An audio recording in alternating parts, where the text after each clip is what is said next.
I realised how sad I was then. It's kind of heartbreaking. It's like you didn't know, you didn't realise how bad you were feeling. Because time equals money. But I didn't feel ready then. I felt a bit beaten up at that point.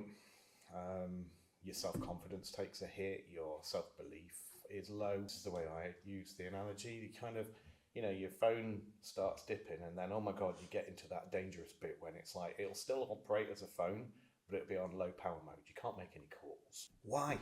What are you doing? What's that achieving? Those people that say, well, I've worked really hard. Working hard isn't a definition of successful outcome, is it? I'm super excited to be talking with Phil Hutchison today.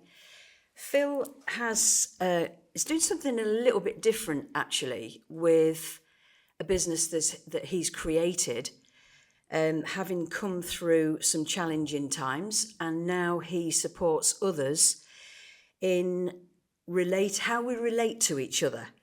He develops people and helps people communicate, working with organisations and individuals and private companies, predominantly, I think, working with companies and managers and how people manage people and all that kind of thing. So he's really kind of a bespoke person. We were just discussing, how shall I introduce you? What's the title? And there wasn't one really, because it's very much born out of a need that you felt that was there through your own experience. So first of all, welcome to the show. Thank you very much. It's always difficult, isn't it, trying to describe yourself to other people. I think I've been doing it 6 years and my wife still doesn't really know what I do. When people say, what does Phil do? So, I don't know, somebody doing management, leadership. But I think you touch on the key bit that I tend to use when I'm talking about what I do, which it is just people skills. It's kind of old school terminology, but it's helping people with people. And I guess that's the nature of it, that you're talking to individuals really as you go along, and you'll have to adapt your work accordingly depending on who you're dealing with. And I was watching some of your video on your website of when we're dealing with tricky customers, so we might touch on that at some point. But I guess, first of all, I'm interested in your background, and what was going on, before you started the work that you do now. Because I think you experienced some challenges, let's say, didn't you? Yeah, I mean, we all do, don't we? Everyone goes through challenge in some way, shape or form. I did a session yesterday, which was all about presentation skills. So when you're introducing yourself, there was two sides to that, just as an example. So in terms of learning and development, I've been working in training, either design, delivery or management for probably 20, 25 years. But then when you talk about the public speaking element of it, I've been doing that since secondary school. My teacher, one of my friends now, what teachers at the time, encouraged me to do some kind of public speaking competition, funnily enough, here in Lincoln. So public speaking for 35, 45 years and training and development 20, 25. So my background's been all over the place really with regard to working in industries, but I finally got myself working towards teaching or training, which is something that I like the idea of, probably from about 2000. So I've worked for, do you remember Connections? Yes. Careers advice. I used to work for them, training their internal staff. I worked for private training companies delivering life skills and MVQs. And then I worked for the police, delivering IT training to begin with. And then moving through different kind of backgrounds, working there, delivering different kind of training like student officers. That was great fun. Nice to be a part of something that you believe in.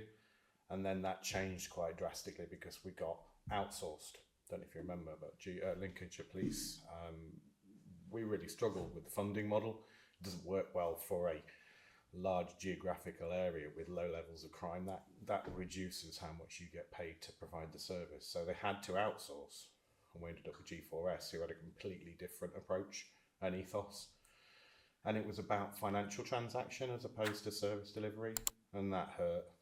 That changed things for me and a lot of people. I mean, I know some brilliant people who stuck with, and I'm really proud of them for doing so. But for me, it was just a bit too far removed. When it's like what needs doing and how it's best done, and then all of a sudden stop doing that because it's not part of the contract or it's not something we can afford, and that was a bit of a bitter pill to swallow. So that was a challenging time. We hear that so much, don't we? That people that really want to do a certain job a certain way and know what works. Yeah. And then time, because time equals money. Yeah. Is such a restricting factor that it can it's a factor of stress, isn't it? It is. Can be really frustrating. Yeah, it is. And funnily enough, those two worlds colliding. Public sector, I've worked in public sector all over the place for NHS and police and what have you in education.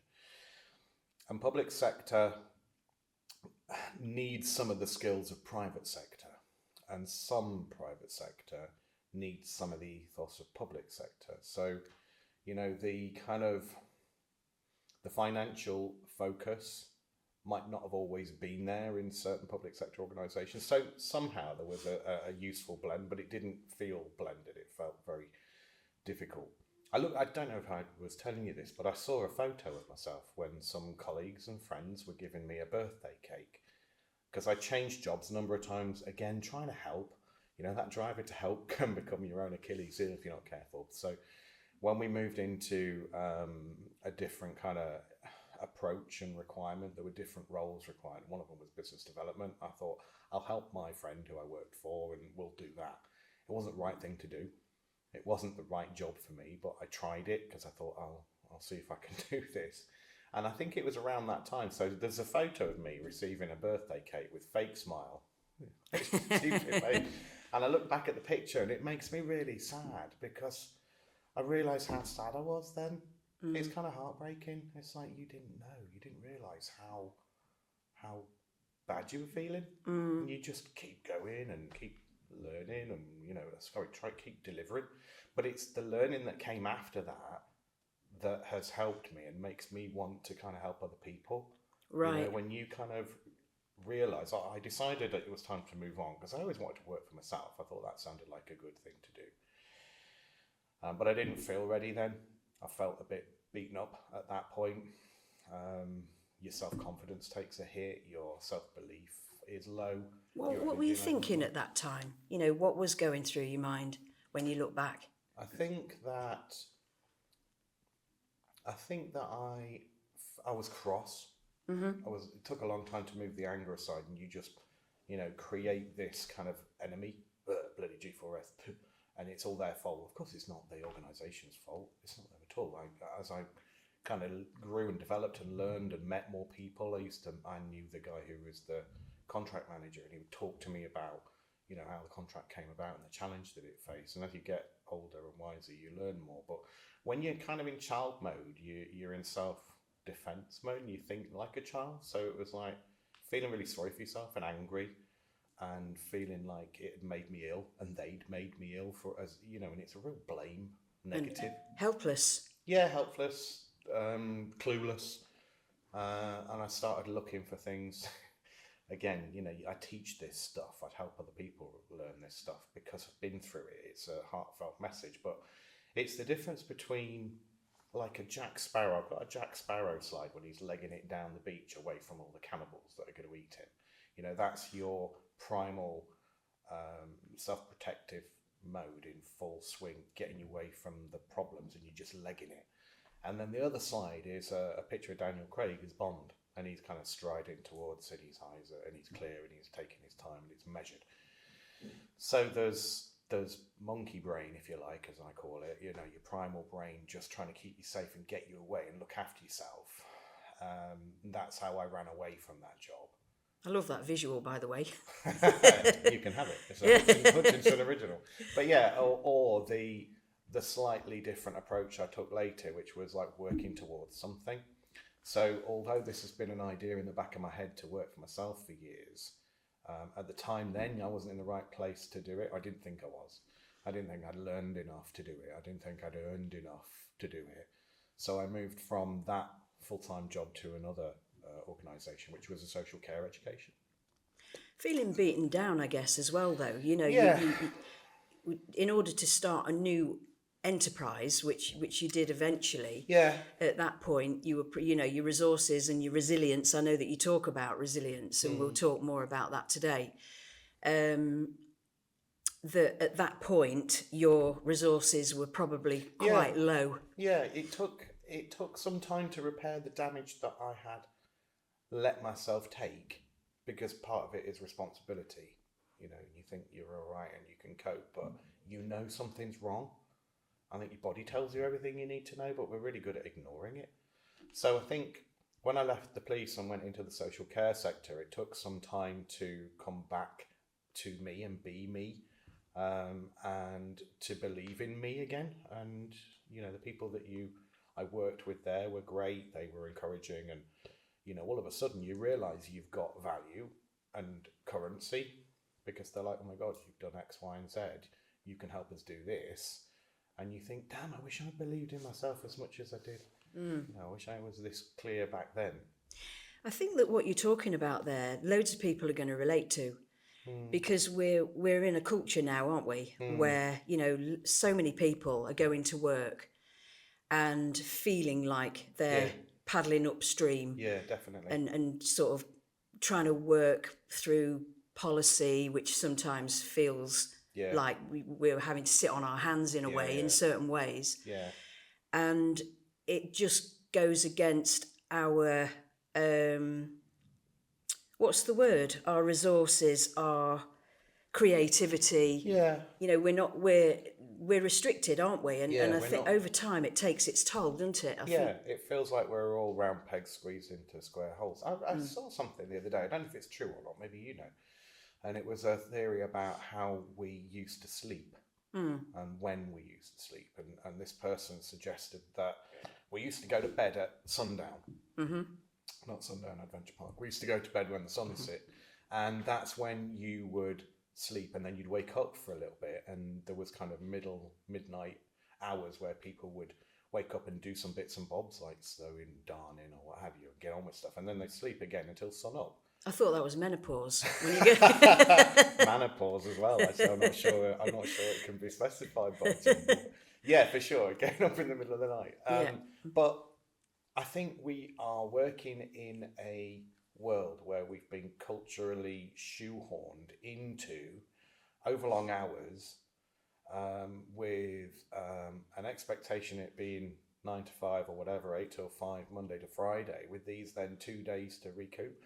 If you think about the battery on your phone, this is the way I use the analogy, you kind of, you know, your phone starts dipping, and then, oh my God, you get into that dangerous bit when it's like, it'll still operate as a phone, but it'll be on low power mode. You can't make any calls unless it's an emergency call. You can't look at your doom scrolling videos anymore, or do your Sudoku or your whatever language line or whatever you read. So I reckon our phones our batteries begin to run out earlier than the end of the week. I think there's a more natural approach. I was really interested to see what happened with the 4-day week thing. They're doing that in it's having Denmark. really interesting results. I know you can't just arbitrarily make everyone fit into the same shape, but regardless what hours you work or where you work or your blended approach, things are getting better. But there is still a real culture of, in my opinion, almost celebration of burnout. Like a badge. I'm stressed. Yeah, it's a bloody tough work. Well, I've got it, or it's crap job, but you stick at it as if that's like a martyr kind of thing. Badge of honour that you are doing this job that you don't like and you're sticking with it. And again, the drivers come into it, but to help people sit up and smell the roses, to help people poke their head above the trench or look over the parapet. That's the kind of stuff that people helped me do. There was a guy who coached me when I worked at the police, and he's such a lovely guy. He's still operating today, but just someone to help you think differently and consider differently. People who do things like what you do and encourage you to ask different questions of yourself. Helped me during the the next 4 years of working in the social care sector, kind of start thinking about me and what I needed and making tangible plans as opposed to Jack Sparrow plans. So by the time I got to the end of that 4-year period, or however long I stayed in social care, to actually have the plans in place to start doing the lantern stuff, and actually try and create a world that worked for me, you know. I like how you described that, actually. That was reminding me of something that you've said before, of us as a resource. So I liked the battery analogy, because we are, so much of our energy is outgoing, and we talk about self-care, but most of us are rubbish at it. Yeah. But it's the oxygen mask. I've heard you use that analogy, where when we do recharge our own batteries, and I think it's the Netherlands actually, where they've introduced the 4-day week. Okay. And the statistics that I've come across is that they're more productive, and they're able to bring a lot more to the table, because they're putting their oxygen mask on, so to speak. They're replenishing their batteries, and so they have more to give. I can remember in the pandemic, and somebody said, "You've got to sit on your sofa for the weekend and watch Netflix," and I went, "Brilliant." I was working in the NHS, and I couldn't think of anything better at the time. But that's not a good sign. Let's be honest. No, definitely.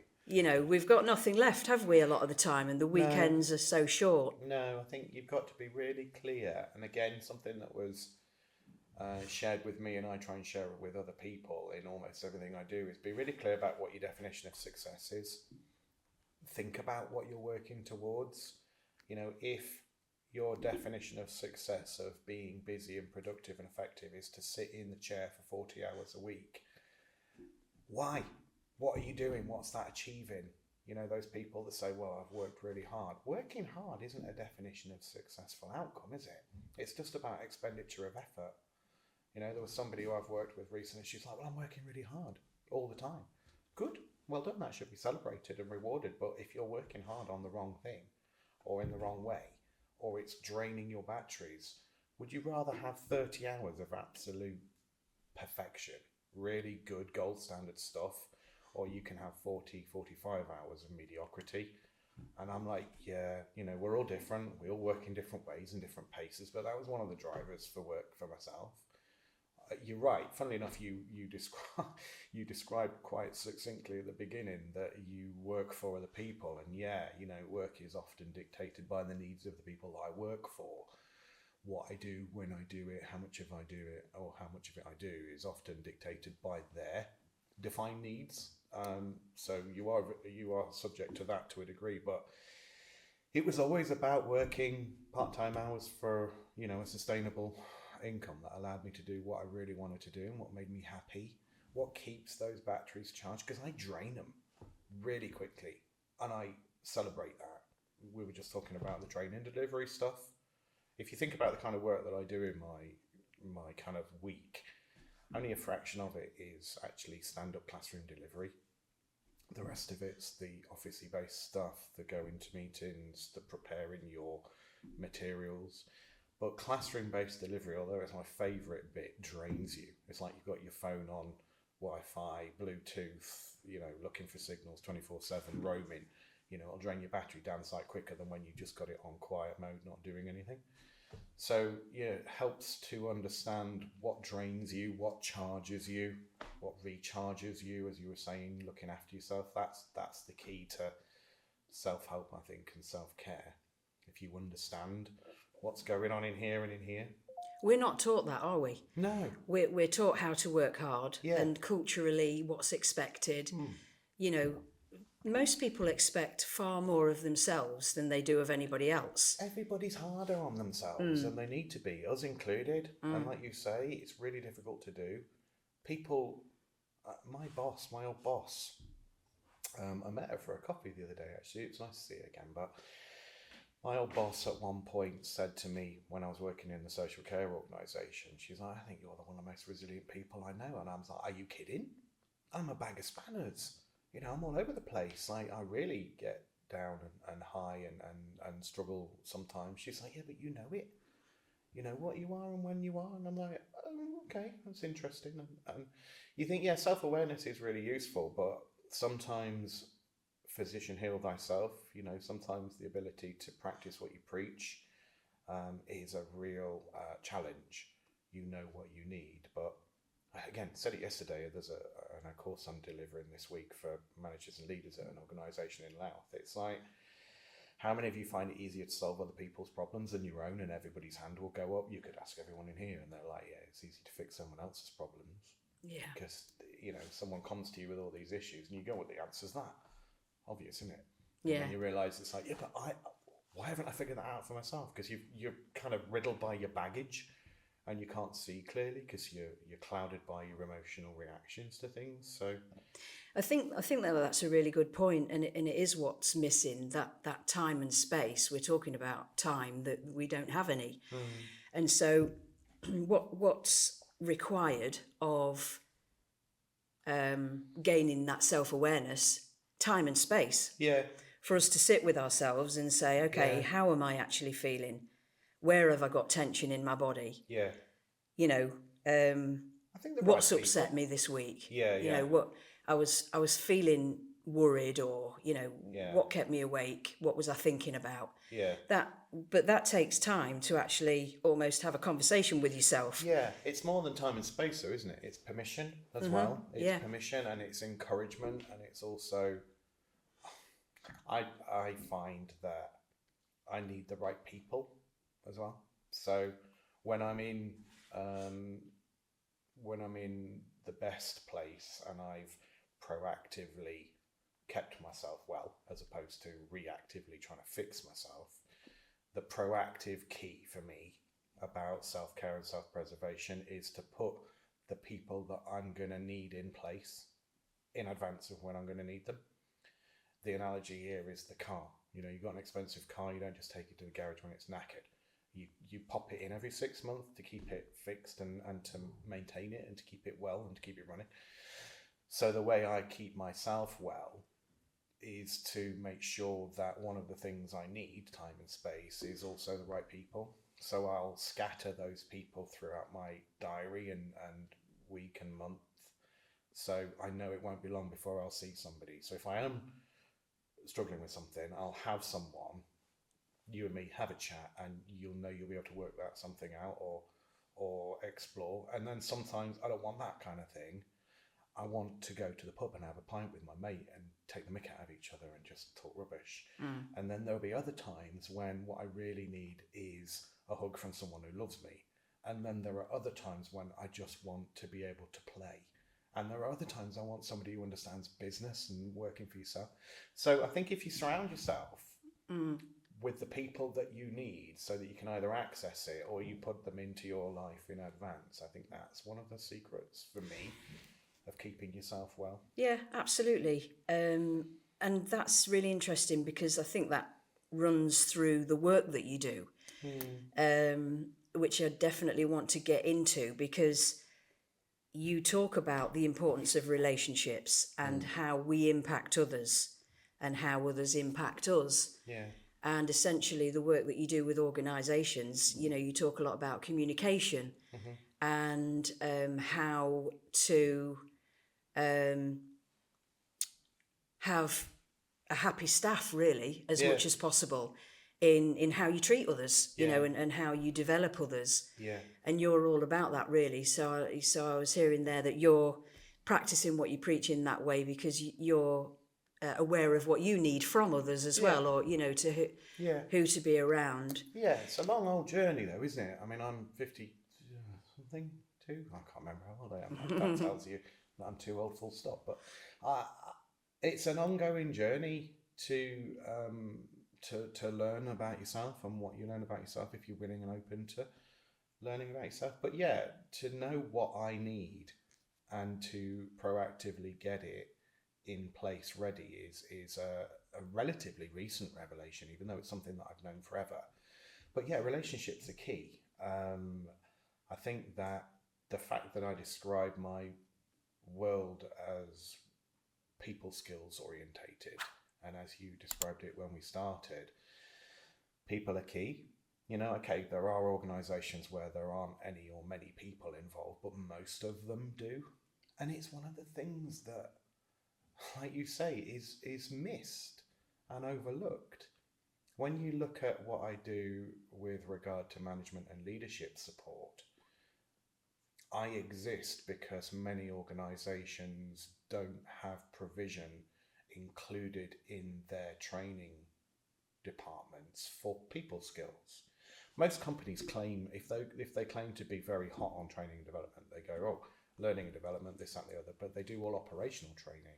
They don't necessarily do the developmental stuff when it's looking at how you develop those relationships and skills. So people get promoted based on the skills that they have demonstrated in that job and turned into a manager or a team leader or a supervisor, but nobody ever teaches them how to manage and lead and develop people. And people are the greatest asset to any organisation, aren't they?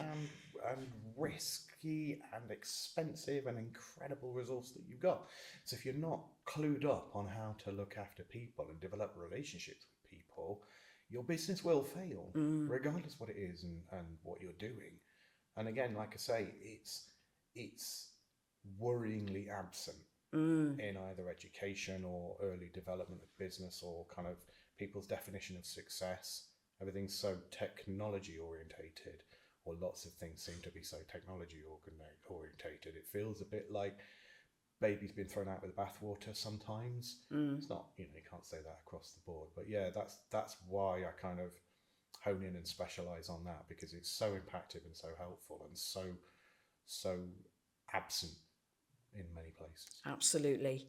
I'm loving this conversation. You're talking about the costs really of recruitment and staff retention, and keeping your staff well is got to be on the top of the list there.